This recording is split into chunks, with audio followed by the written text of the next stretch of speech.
So the shaft is going to come out of this hub.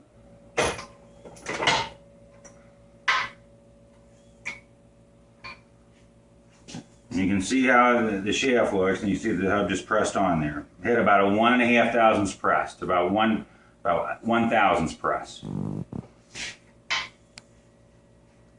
So then you want to take the bearing off.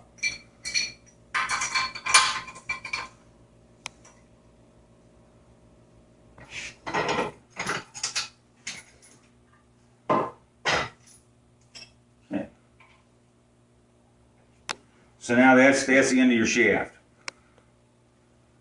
And we're going to put a new bearing. We're going to clean this up and put a new bearing and put the hub back on it.